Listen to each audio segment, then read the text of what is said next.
Assalamualaikum warahmatullahi wabarakatuh. WhatsApp para maleser-maleser internasional. Apa kabarnya ente? Apakah ente masih istiqomah dalam kemalasannya untuk berbuat amal maksiat? Alhamdulillah kalau ente masih istiqomah ya. Ya rata-rata kan orang yang di luar sana tuh yang berbuat maksiat itu rajin nih, dia rajin berbuat maksiat. Jadi jangan takut dibilang orang malas, karena rata-rata orang pinter itu semuanya pada males. Itu penelitian ya. Ya antara diomongin di vlog-vlog selanjutnya. Di vlog ini gue lagi pengen ngomong masalah, ternyata ada kiai hebat yang namanya Kiai Marzuki Mustafa, kalau nggak salah dia ketua PCNU Jawa Timur ya. Dia di ceramahnya, gue nonton channelnya Gus Ahong tuh. Nah kalau mau detailnya lagi tuh tonton tuh channelnya Gus Ahong tuh. Ini mesti apa ya, sesama apa ya, YouTuber NKRI mesti bersatu ya. Jadi wah itu Kiai Marzuki itu keren banget ya. Di dalam pidatonya itu dia bilang intinya gini ya, yang satu pakai ilmu, yang satu pakai cara ngamuk-ngamuk.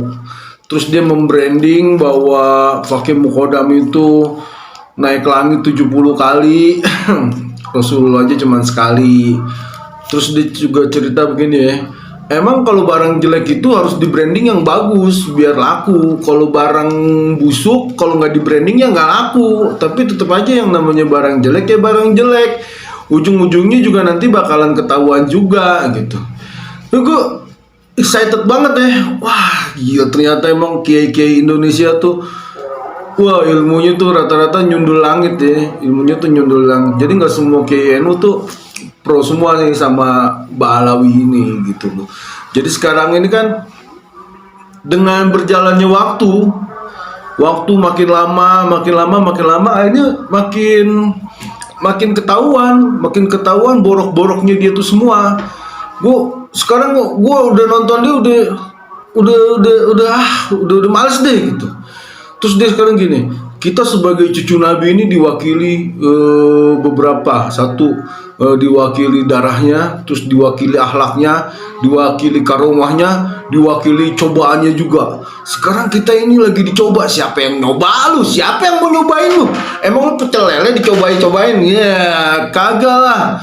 Nyoba apaan? Sekarang kalau misalnya ada orang nih lagi ada masalah, cara penyelesaian masalahnya itu kayak gimana nih gitu loh.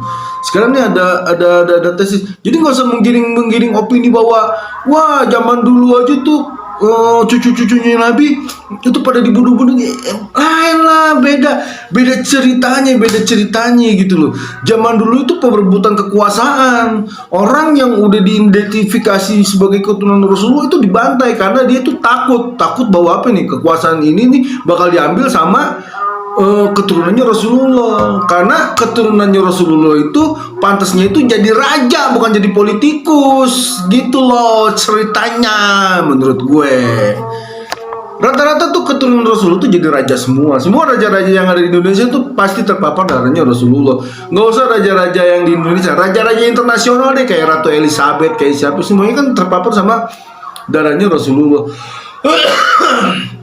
Karena itu emang itu dari langit gitu. Maksud gue, wah gue excited banget ya. Terus gue nonton lagi Kiai Nur Ihya kan, ya ngebahas itu tuh, ada Ayang Beb tuh, si Bebeb tuh cerita adanya ada orang meninggal nih, dimimpiin nih ada orang meninggal. Pas meninggal terus dia ditanya sama malaikat, man robuka, siapa robmu?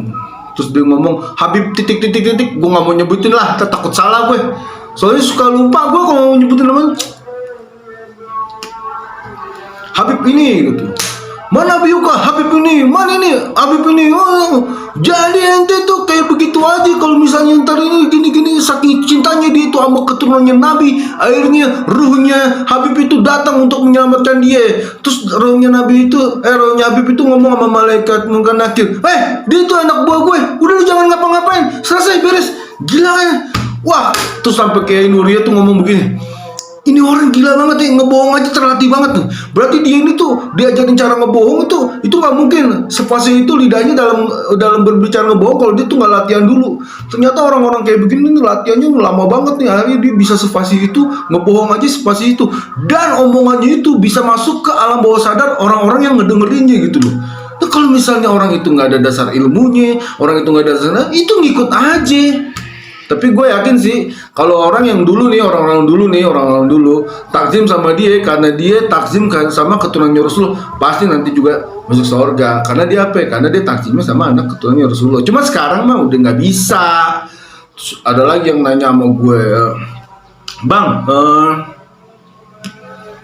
sebenarnya urusan nasab ini nih sampai kapan? Ini udah kelar, udah selesai, udah beres. Sekarang gini deh, lu lihat fenomena alamnya, fenomena alam. Semua orang yang speak up tentang masalah Habib, manggil dia nama aja nih, manggil dia Pak Rizik, Pak Topik, Pak Bahar, siapa segala macam. Nggak ada tuh yang dipidana karena saking terlalu banyaknya, saking selalu udah.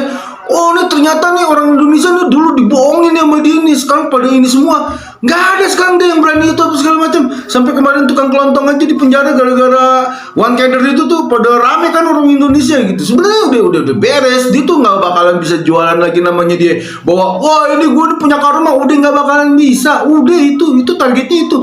Targetnya tuh supaya pribumi itu tuh merdeka cara berpikirnya, merdeka dari tekanan spiritualnya, merdeka dari tekanan mentalnya, merdeka dari tekanan ininya. Sekarang gini, bener kata Kiai Marzuki, sekarang yang satu pakai ilmu, yang satu pakai cara ngamuk-ngamuk. Lalu mau ikutin yang mana? Mau ikutin yang cara ngamuk-ngamuk? Silakan. Mau ikutin yang pakai ilmu? Silakan. Di situ kan kita tinggal ngebedain doang. Oh ternyata nih yang berkelas ini nih yang pakai ilmu, yang nggak berkelas yang nggak pakai ilmu, nih gitu doang, sesimpel itu. Gitu loh maksud gue. Yaudah vlog ini sampai di sini aja ya. Gue judulin vlog ini tanpa judul karena emang ya ngebahas yang begitu-gitu aja. Oh iya ntar yang di vlog kedua gue bakal cerita masalah Ganjo Cimeng. Jadi ada beberapa orang tuh direct gue nge-DM, pendapat lu mengenai ganja tuh gimana ya? Ntar nih abis ini ya. Yuk, assalamualaikum warahmatullahi wabarakatuh.